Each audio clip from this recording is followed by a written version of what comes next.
우리가 한 해 동안 세운 계획들, 그리고 우리가 하나님 앞에 약속했던 믿음의 결단들, 여러분, 이 모든 것들이 기도가 없이는 이루어지지 않는 것입니다. 우리가 올 한 해 주님과 동행하며 하늘의 신령한 은혜를 마음껏 경험하며 하나님의 말씀이 우리의 삶에 이루어지는 인생이 되기 위해서는 기도밖에 없는 줄 믿습니다. 사랑하는 여러분, 금요기도에 모두 나오셔서 함께 기도의 불을 붙여나갑시다. 여러분, 지금 기도할 거리가 별로 없으십니까? 우리에게 문제와 고난이 찾아오기 전에 먼저 기도로 무장하실 수 있는 저와 여러분이 되시기를 소망합니다. 여러분, 지금은 기도해야 할 때이며, 지금은 재림의 날이 얼마 남지 않아서 그 재림을 준비해야 될 때입니다. 여러분, 기도를 회복하시고 기도로 한 해를 시작하는 저와 여러분이 되시기를 축복합니다. 바울 서신의 공통적인 특징이 있습니다. 신약 성경에 있는 수많은 바울 서신들을 보면 특징들이 있어요. 바울 서신들의 앞에 전반부는 교리에 대한 말씀으로 시작합니다. 그리고 후반부는 신앙의 삶에 대해서 말씀합니다. 우리가 보고 있는 이 에베소서도 전체 6장까지 되어 있는데요, 앞에 3장까지 말씀은 하나님의 그 놀라운 신령한 은혜와 구원의 은혜, 하늘의 놀라운 축복에 대해서 말씀해 주시면서, 이제 다음 주부터 시작될 4장부터 6장까지 말씀은 우리가 그렇게 하늘의 신령한 복을 받은 믿음의 사람으로서 이 땅 가운데서 어떻게 그 말씀대로 살아갈 것이냐에 대해서 우리에게 교훈해 주실 것입니다. 여러분, 그래서 이렇게 4장으로 들어가기 전에 오늘 3장의 마지막 본문이 굉장히 중요합니다. 오늘 3장의 마지막 말씀은 우리에게 바울의 기도를 통해서 기도에 대해 말씀해 주고 있습니다. 하나님의 말씀이 우리의 삶으로 연결되기 위해서는 기도가 필요하다는 것입니다. 하나님의 말씀이 우리의 심령과 우리의 삶에 녹아지려면 기도가 하나님의 말씀과 우리의 삶에 교량이 되어줘야 한다는 거예요. 우리가 기도할 때, 우리가 뜨겁게 하나님께 기도할 때 하나님의 말씀이 비로소 우리의 삶으로 사라질 수 있도록 역사해 주신다는 것입니다. 그래서 여러분, 보통 교회에서 제자 훈련이나 사역자 훈련을 하게 되면 기도회의 시간을 꼭 넣습니다. 그러는 이유는 하나님의 말씀만 먹다 보면 머리만 커지고 그 하나님의 말씀이 삶으로 사라지기가 무척 쉽지 않기 때문에 그렇습니다. 예수님께서도 제자들을 훈련하실 때에 하나님의 말씀만 선포하신 것이 아닙니다. 제자들에게 기도를 가르쳐 주시고 항상 너희가 깨어 기도해야 한다는 것을 말씀해 주신 이유가 바로 이 기도의 중요성이 여기에 있기 때문에 그렇습니다. 우리 그리스도인의 인생에 있어서 하나님의 말씀만큼 중요한 것은 없습니다. 하나님의 말씀만큼 우리의 삶에, 우리의 길에 등불이 되시고 우리 인생의 이정표와 우리의 길이 되어주시는 것은 없지만, 그 말씀이 우리의 삶이 되게 하는, 그 말씀이 우리의 삶에서 이루어지게 하는 가장 중요한 동력이 있다면 그것이 바로 기도라는 것입니다. 그래서 바울은 오늘 에베소 교회 성도들을 위해서 하나님께 기도를 드리고 있습니다.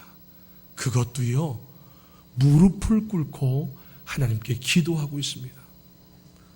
2000년 전에 오늘의 이 에베소서 서신을 받아보며 읽었던 그 에베소 교회 성도들은 하나님께 간절히 무릎 꿇고 기도하는 사도 바울의 모습이 편지를 읽는 동안 눈앞에 아른거렸을 것입니다. 유대인들은요, 대체적으로 서서 기도했습니다. 지금처럼 저희처럼 이렇게 앉아서 기도하는 것이 아니라 대부분 서서 기도했어요. 아브라함도 그랬고요. 또 솔로몬 왕도 그랬고요. 신약 시대의 대부분의 유대인들이 서서 기도를 드렸습니다. 그러나 예외의 경우가 있었어요. 특별한 기도를 드릴 때는 무릎을 꿇고 기도를 드렸습니다. 에스라 선지자가 바벨론에서부터 귀환해 돌아오는 이스라엘 백성들이 이방인들과 결혼하는 모습을 보고 하나님께 회개 기도하면서 그는 무릎을 꿇고 두 손을 하나님을 향하여 높이 들며 하나님께 간절히 회개의 기도를 드렸습니다.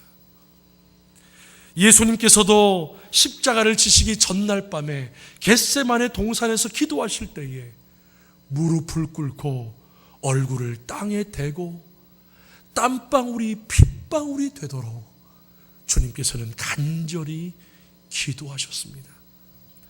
여러분 때문에 오늘 바울이 이렇게 무릎을 꿇고 기도한다는 것은 그의 에베소 교회를 향한 기도가 그만큼 간절하고 그만큼 뜨거운 기도였다는 것입니다. 바울의 지금 오늘 이 본문의 기도는 그냥 평범한 기도가 아니라 목숨을 건 간절한 기도였던 것입니다. 바울은 오늘 하나님께 이렇게 기도합니다. 우리 16절 말씀을 함께 읽겠습니다. 16절입니다. 시작. 그의 영광에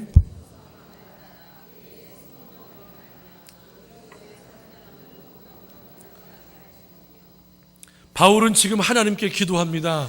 하나님, 에베소 교회 성도들에게 큰 물질을 주십시오. 하나님, 에베소 교회 성도들의 앞길을 활짝 열어주십시오. 물론 이런 기도도 참 중요합니다만 바울은 그렇게 기도하지 않습니다. 바울은 그리스도인들이 믿음을 지키며 흔들리지 않는 믿음을 가지고 이 세상 가운데 우뚝 서기 위해서는 그들의 속사람, 그들의 중심이 무엇보다도 중요하다는 것을 알았습니다. 그래서 그는 하나님께 이렇게 기도합니다. 하나님, 에베소 교회 성도들의 속사람을 강건하게 하여 주시옵소서. 폴 브랜드라고 하는 박사님이 있습니다. 폴 브랜드. 그분이 쓴 책인 Fearfully and Wonderfully Made라고 하는 책이 있는데요. 그것이 한국 책으로는 경이적이고 놀라운 일이라는 책입니다. 그 책에 외부의 침입으로부터 우리의 몸을 지키기 위해 항상 우리의 보호자가 되고 파수꾼이 되는 우리 몸 안에 있는 백혈구에 대한 이야기를 그 책에서 소개하고 있습니다. 여러분, 이 백혈구들은요, 아메바와 그 형태가 매우 비슷하다고 합니다. 때로는 이 백혈구들은 혈관 속에서 조용히 떠다닙니다. 별로 목적 없이 떠다녀요. 그래서 이 백혈구들을 자세히 연구하다 보면은 평소에 백혈구가 왜 필요한지 모를 정도로 너무나 느려 터지고 무기력해 보이는 게 보인다고 합니다. 적의 공격이 있기 전까지의 백혈구의 정확한 모습이 바로 이렇습니다. 그러나 일단 어떤 형태로든 우리의 어떤 핏줄에 상처가 생기면은 몸 안에서 경보가 울립니다.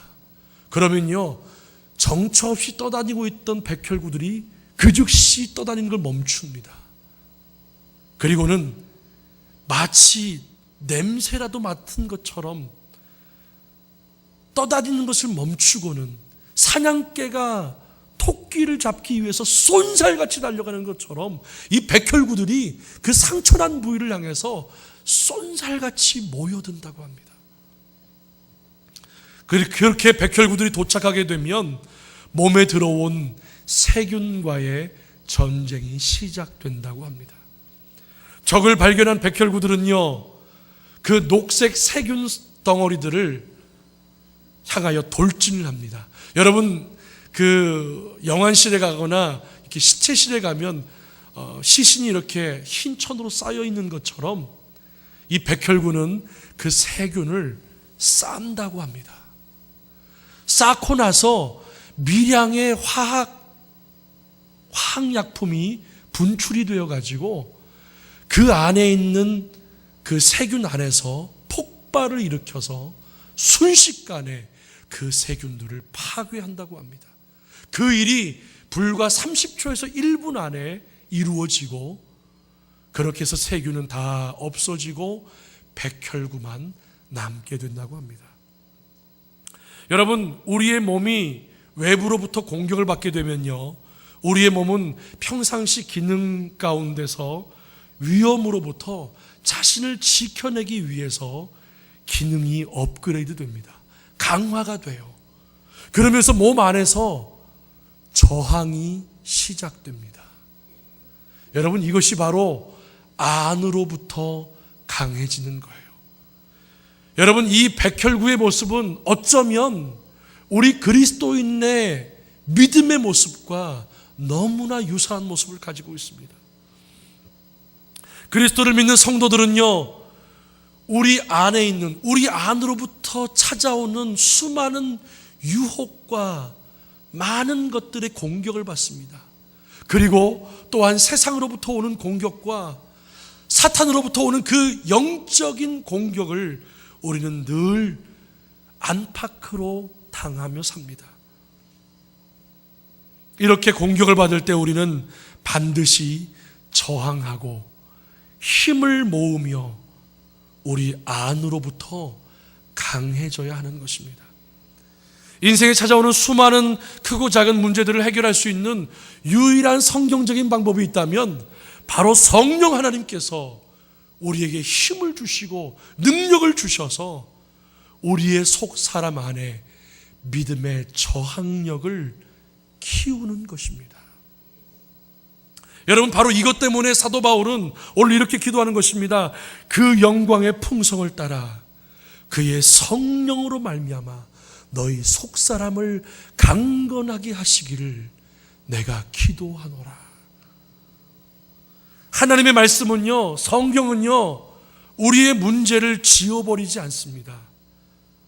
하나님께 능력을 받아서 고통과 어려움이 없는 것이 아니라 고통도 있고 어려움도 있고 고난도 여전히 남아있지만 그럼에도 불구하고 그것들을 넘어서서 사는 법을 발견할 수 있도록 하나님의 말씀은 우리에게 그렇게 매일매일 가르쳐 주시고 우리의 삶을 인도해 주신다는 거예요.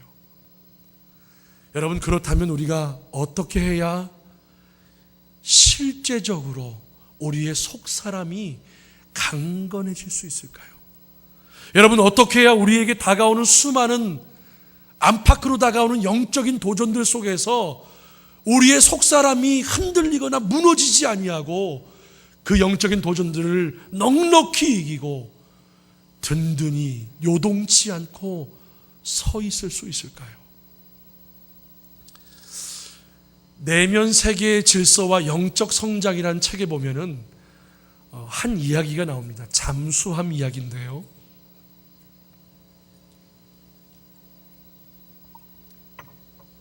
한 선장이 그 잠수함이 쫙 항해를 하다가 별일이 없어서 좀 쉬기 위해서 선장실로 들어가 쉽니다. 그런데 순간 선체가 요동을 하더니 비상벨이 울려요. 여러분이 만약에 그 잠수함에 타고 있는 사람이고 비상벨이 울리게 된다면 여러분은 어떻게 하시겠습니까? 혹시 이 잠수함에 무슨 일이 생겼는지를 확인하기 위해서 그 해치 문을 열고 밖으로 나가서 그 문제가 어디 있는지를 확인하기 위해 그 물속으로 여러분의 몸을 내던지시겠습니까? 여러분, 그것처럼 위험한 일이 어디 있겠어요? 오히려 그 물 밖으로 나가게 되면 걷잡을 수 없는 생명의 위협을 느끼고 죽음으로 치달을 수도 있습니다. 여러분, 그러면 어떻게 해야 될까요? 그렇게 문제가 생기고 비상벨이 울렸을 때 이 선장은요, 잠수함 밖으로 나가는 것이 아니라 그 잠수함 전체를 컨트롤하고 통제할 수 있는 모든 시스템이 갖춰진 중앙 통제실, 기관실로 갑니다. 기관실로 가서 부함장에게 묻습니다. 무슨 일인가? 무엇이 문제지? 그때 부함장이 말합니다. 선장님, 배가 가다가 잠시 부딪혔는데 조금 찌그러지긴 했지만 별 문제 없습니다. 아무 문제 없습니다. 그러면 선장은 이렇게 말합니다. 그래? 그렇다면 계속해서 항해를 계속하게. 여러분, 우리의 믿음의 삶도 이와 마찬가지입니다. 우리는요, 우리의 삶에 어떤 문제가 찾아오고 어려움이 찾아오고 고난이 찾아오면은 무척이나 당황을 하게 됩니다. 그리고 제일 먼저 무엇부터 생각하는 줄 아세요? 이 문제를 어떻게 해결할까? 이 문제를 어떻게 풀어나갈까? 이 고난에서 어떻게 헤어나올 수 있을까? 우리는 그것부터 생각하게 됩니다. 그러다 보면 우리의 문제를 보게 되고, 그러다 보면 우리의 내면 세계, 우리의 속 사람은 점점 불안해지기 시작합니다. 두려움에 빠지기 시작합니다. 그리고 우리의 속 사람은 수많은 혼란에 빠지며 흔들리기 시작합니다. 여러분, 사탄은요, 이 공중권세를 잡은 영악한 사탄은요, 우리를 너무나 잘 알고 있습니다. 우리의 약점을 너무나 잘 알아요.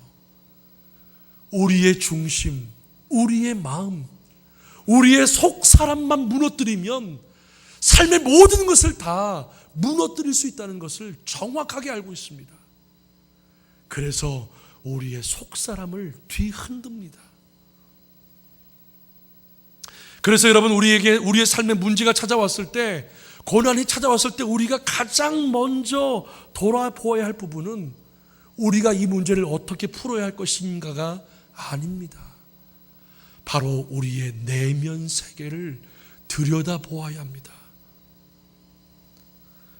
우리에게 어떤 문제가 찾아온다 할지라도 우리의 중심만 흔들리지 않는다면 그 문제가 우리의 삶을 결단코 집어삼키지 못할 것입니다. 우리의 속사람이 흔들리지만 않는다면 우리의 인생도 그 찾아온 문제 때문에 흔들리거나 무너져 내리지 않을 것입니다. 우리의 인생에 갑자기 어떤 문제가 찾아왔을 때 여러분, 우리의 내면을 들여다보십시오. 그리고 우리 안에 나와 함께 계시는 주님을 보십시오. 그리고 주님께 이렇게 물어보십시오. 예수님, 지금 내 안에 계시죠? 주님, 지금 나와 함께 계시죠? 주님이 함께 계신다면 저는 두려울 것이 없습니다. 주님이 함께 계신다면 저는 결코 무너지지 않을 것입니다. 주님께서 저의 속사람뿐만 아니라 내 삶에 찾아온 모든 영적인 도전들과 문제들을 주님께서 컨트롤해 주시고 모든 것을 해결해 주실 줄 믿습니다. 주님만 내 안에 계시다면 그것으로 만족합니다. 사랑하는 여러분, 이것이 우리의 믿음의 고백이 될 수 있기를 주님의 이름으로 축복합니다. 어떤 문제가 찾아오면 여러분 흔들리지 않으려고 이 문제를 어떻게 풀려고 몸부림치기보다 우리의 내면을 들여다보십시오. 그리고 우리 안에서 우리와 함께하여 주시고 우리의 마음과 생각과 우리의 인생의 모든 것들을 컨트롤해 주시는 주님께 우리의 마음을 맡기십시오. 우리의 속사람을 내어드리십시오. 여러분, 주님께서 붙잡으시면 그 무엇으로도 우리의 속사람은 흔들리지 않고 세상이 알지도 못하는, 세상이 결코 줄 수 없는 하늘의 놀라운 평강이 우리의 심령 가운데 가득 차게 될 것입니다. 여러분, 하나님의 평강이 우리 마음 가운데 가득 차게 되면요, 그러면 우리의 마음이 흔들리지 않고 그렇게 보는 우리의 문제는 더 이상 문제되지 않을 것입니다.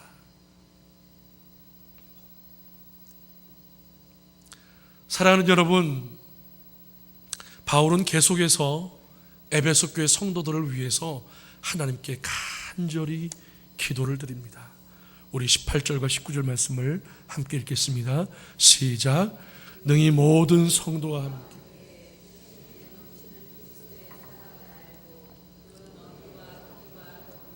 깊이가 어떠함을 깨달아 하나님의 모든 충만하신 것으로 너희에게 충만하게 하시기를 구하노라. 아멘. 제이 윌버 체프먼이라는 사람이 있습니다. 제이 윌버 체프먼. 이 사람은요, 부유한 집에서 태어났습니다. 그리고 부유한 집에서 성장했습니다. 그러나 안타깝고 불행하게도 이 사람은 어린 시절 집을 잃어버리고 말았습니다. 그는 집을 나간 탕자처럼 거리를 헤매고 다니면서 영적으로 그리고 육신적으로 굶주리고 상처받고 구걸하고 다니면서 하루하루를 그렇게 생명을 연명하고 살았습니다. 그는 자신에 대해서 이렇게 말합니다. 나는 길을 잃고 펜실베니아 역에 내려 먹고 살기 위해 길에서 구걸을 했습니다. 하루는 한 남자의 어깨를 두드리며 이렇게 말했습니다. 아저씨, 저에게 한 푼만 좀 보태주세요. 그렇게 두드리자 그 남자가 뒤를 돌아보았을 때 그 남자의 얼굴을 보는 순간 나는 깜짝 놀랐습니다. 그분은 바로 나의 아버지였습니다. 그래서 나는 그에게 이렇게 말했습니다. 아버지, 나를 기억하시겠어요? 저를 기억하시겠어요? 그때 아버지는 두 팔로 나를 와락 안으시고 눈물을 글썽이며 이렇게 말씀하셨습니다. 오 아들아, 드디어 너를 찾았구나. 드디어 너를 찾고야 말았어. 한 푼이 뭐냐? 내가 가진 모든 것이 다 너의 것이란다. 한번 생각해 보십시오. 나는 거지였습니다. 18년 동안 우리 아버지는 나를 찾아서 자신이 가진 모든 것을 내게 주시려고 하는데 나는 길에서 그분에게 동전 한 푼만 달라고 구걸을 했던 것입니다. 여기까지가 여러분 제이 윌버 체프먼의 이야기입니다. 여러분, 이 얼마나 재미있으면서도 가슴 찡하면서도 우리 인간의 삶을 너무나 잘 묘사하고 있는 그런 이야기인지 모릅니다. 우리는 하늘에 계신 우리 아버지가 우리를 찾아내 주셔서 이 60억 인구 가운데 수많은 사람들이 있지만 자격과 조건과 그 어느 것도 따지지 아니하시고 우리를 선택하여 주셔서 우리를 찾아내 주셔서 자신의 모든 것을 주시려고 하고 있는데 우리는 세상 사람들의 어깨를 두드리며 동전 한 푼만 달라고 구걸하고 돌아다니고 있습니다. 우리는 이미 하늘의 놀라운 천국 잔치의 초대를 받아 그 영원한 성대한 잔치의 초대장이 우리 앞에 놓여 있는데 그럼에도 불구하고 우리는 그 성대한 잔치에 떨어지는 부스러기를 훔치며 돌아다니고 있습니다. 하나님의 충만하심이 우리의 것인데 여러분, 온 우주를 지으신 하나님의 영광과 축복이 다 우리의 것인데 우리는 이 세상 속에서 살면서 좌절하며 왜 우리는 그 하나님의 충만함을 누리지 못하며 살고 있을까요? 사랑하는 여러분, 우리가 인생을 살아가는 동안 나에게 주어지지 않는 것들로 인하여서 좌절하고 낙심하지 않고 그렇게 믿음으로 우뚝 서며 살아갈 수 있는 비결이 무엇일까요? 우리가 어떻게 해야 이 땅에서 믿음으로 거지같이 살지 않고 풀이 죽어 살지 않고 하나님의 자녀답게 어깨를 펴고 당당히 이 땅 가운데서 능력 있게 살아나갈 수 있을까요? 여러분, 그 비결은 우리의 내면 가운데, 우리의 속 사람 가운데 찾아와 우리와 함께하여 주시고 우리의 속 사람을 채워주시는 하나님의 은혜를 바라보며 사는 것입니다. 그 놀라운 비결은 우리가 하늘의 기업을 얻은 후사로서 우리가 부르심을 받았고 실제로 우리는 하나님의 영광과 하나님이 가지고 계신 모든 것들을 품은 사람으로서 우리의 내면을, 우리의 속사람을 하늘의 놀라운 복으로 채워나가고 계시는 그 하나님을 바라보며 사는 것입니다. 고린도후서 4장 16절에서는 이렇게 말씀합니다. 우리의 겉사람은 후패하나 우리의 속은 날로 새롭도다. 우리 그리스도인의 한 부분은 점점 늙어가고 낡아져가고 썩어져가지만 우리 그리스도인의 또 다른 한편은 날마다 새롭고 날마다 생생해지고 더욱 풍성하고 더욱 깊고 더욱 강력해져 갈 것입니다. 할렐루야. 사랑하는 연족교 성도 여러분, 우리 주님만 바라보며 사십시다. 우리 주님께서 우리의 내면 세계를 다스려 주시고 우리의 마음과 생각을 지켜주시도록 우리의 마음을 날마다 하나님께 내어드립시다. 그리고 우리 안에 주님께서 계심을, 우리와 늘 함께 하심을 매일매일 확인하며 그렇게 살아갑시다. 여러분의 믿음이 예수님에게 뿌리가 박히고 터가 굳어져서 그리스도의 사랑의 너비와 길이와 높이와 깊이가 어떠함을 깨달아 하나님의 충만하심이 여러분의 삶 속에 충만하시기를 우리 구주 예수님의 이름으로 축복드립니다. 그렇게 하나님께 우리 드린 인생을 위해서 하나님께서는 우리가 구했던 것, 우리가 생각했던 것, 우리가 상상했던 것 그 이상으로 넘치도록 채워주시는 하늘의 놀라운 복이 저와 여러분의 삶 가운데 가득 넘쳐나시기를 우리 구주 예수님의 이름으로 간절히 축복합니다. 기도하겠습니다. 사랑의 하나님, 감사합니다. 우리의 속 사람이 이토록 중요하다는 것을 우리가 너무나 잊고 살았습니다. 하나님, 우리의 삶에 안팎으로 수많은 영적인 도전들이 찾아올 때에 그 도전들을 보는 것이 아니라 우리의 내면 세계를 들여다볼 수 있도록 우리를 날마다 깨워 주시옵소서. 우리 안에 주님이 함께 계시고 주님이 우리를 붙들고 계심을 우리가 날마다 확인하며 살 수 있도록 우리를 붙잡아 주시옵소서. 하나님, 영원한 하나님의 놀라운 축복과 하늘의 복이 이미 우리 가운데 임하여 주신 줄 믿습니다.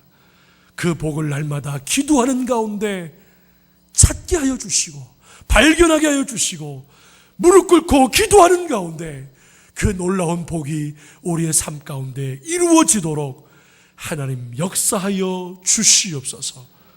그렇게 우리의 삶에 주시는 놀라운 하나님의 충만함이 우리의 삶에 가득 넘치도록 우리의 삶을 이끌어 주시기를 간절히 소망합니다. 하나님, 이 시간 예물을 드리오니 이 예물을 하나님 기뻐 받아 주시고 하늘의 영광을 위하여 그리고 저희 연정교회가 건강하게 세워지는 데에 귀중하게 쓰여지게 하여 주시옵소서.